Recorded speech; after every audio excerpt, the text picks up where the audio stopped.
Hello, and I'm Tina Oelke, your instructor for PSYC155. Today we're going to get to talk about some of the factors behind how we know who we are. Chapter 10 is full of exciting information, isn't it?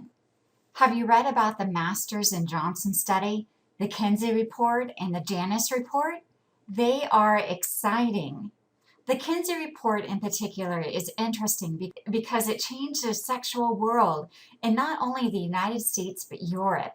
It blew open what we previously thought about sex practices in America in the 1940s and 50s and opened the doors for people to start talking about sex, asking questions, discovering norms, and being comfortable with themselves and their sexuality.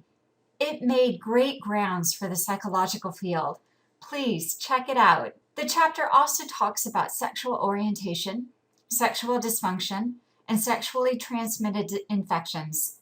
I wish we had more time to cover all of this material, but today's focus for the mini lesson is an equally important topic, and that is gender and how we know who we are. Gender is the psychological, socially constructed aspects of masculine or femininity, while sex is what we are born with, the biological phenomenon. Gender identity is your sense of being male or female. It is influenced by both biological and environmental factors such as parenting. Gender identity doesn't always match external appearance or your sex chromosomes. Gender identity disorder is what occurs when a person feels that they are occupying a body with the wrong sex. They might have surgery to change the sex. This term is called transsexual. Gender roles are the cultural expectation about the way men and women behave, including their attitudes, actions, and personality traits. It includes everything you feel, say, and do that shows to yourself and others that you are a male or female. It's the way you express your gender identity. Gender typing is a process by which people learn their culture's preference and expectations for their proper masculine and feminine behavior. Boys or men who show traditionally masculine traits and behaviors, and girls or women who show feminine traits and behaviors are conforming to traditional gender typing. Biological influences are the hormones and chromosomes that make up the sex of a person. For example, XX make a female and XY make a male. Environmental influences like parenting, surroundings, and culture can also have an impact on the formation of gender identity. But how much? I'd like for you to consider the real-life story of David Reimer. David was originally born a set of twins, but shortly after his birth went through a botched circumcision during which his penis was severed. At that time, a psychologist named John Money was conducting an experiment at Johns Hopkins University in which he was trying to determine if gender identity was predetermined or if it was a learned behavior. Was it nature or nurture? David was perfect. He had a twin that would remain a boy, and he could be raised a girl. Now, what is this called? You guessed it, an experiment with a control group. David underwent several surgeries and became Brenda. Well, let's find out how it worked for him.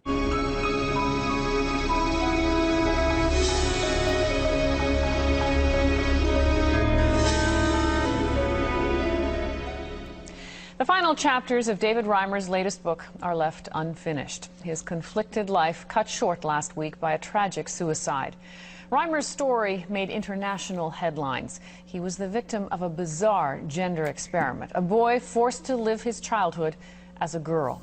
Now, his mother is speaking publicly about her son's life and her own. Janet Reimer says she wants to finish writing his story as well as share a mother's pain. Here's the CBC's Jennifer Rattray. He was so humanitarian. He loved animals, he loved family, and he loved children very much. Janet Reimer sees the smile on her son David's face, but she knows what it's hiding. A painful lie, a lie that haunted him, ultimately to his death. We knew he wasn't long for this world, that his life would be a short one.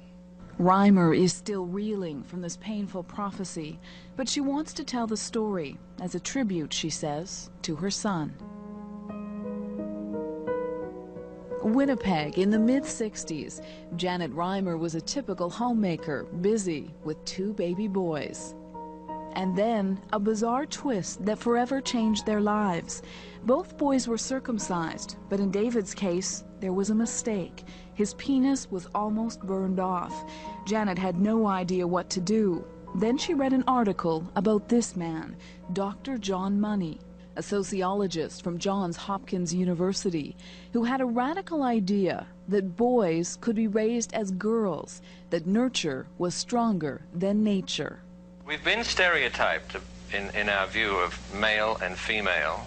And I thought maybe this was a possibility for David to have a gender identity that was definite.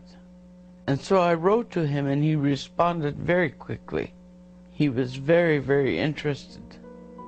The family went to Baltimore. David had minor surgery to repair the damage, began taking sex hormones, and became a girl, Brenda. No one was to know the truth. I don't understand to this day, but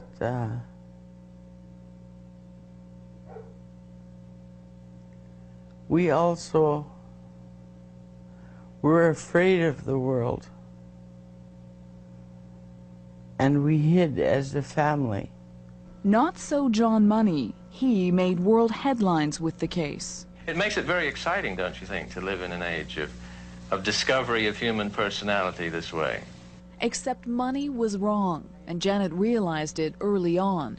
I lied to myself. I pretended it was going to work. But when he was 2 years old and I put him in a dress, he tried to rip it off. Then I thought, oh my God, he doesn't want to be a girl. David or Brenda knew he was different. He felt like a boy, looked like a boy, yet was dressed like a girl. And as David later told the CBC, he was teased without mercy. Well, it was many used. It was caveman, it was freak, it was, stuff like that. Desperate, Janet looked to Dr. Money for guidance. And I asked, what happened to those people that the experiment had been done on?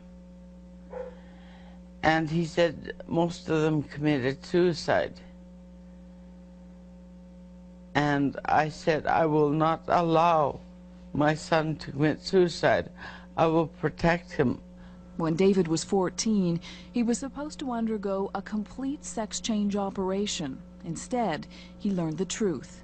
His father told him that he had been born a boy, that there had been an accident, and Dr. Money had suggested that he be changed into a girl. The lie was exposed. Well, I was joyful because he was more content. And that's all I wanted for him, for both my boys, just to find contentment and joy in life. For a while, they did. David got a job, got married, adopted his wife's children, and in the late 90s made the decision to go public with his story. When I was in that situation, I thought I was all alone. I had nobody. These people have one thing that I never had, and that's the confidence that they're not alone. That was his mission in life, to enlighten the world, for doctors to keep away the knife, at least until the child is old enough to make their own decision as to whether they want surgery or not. His story became a book, and David became famous. He didn't want any more children to suffer the way he had. And he got a lot of response.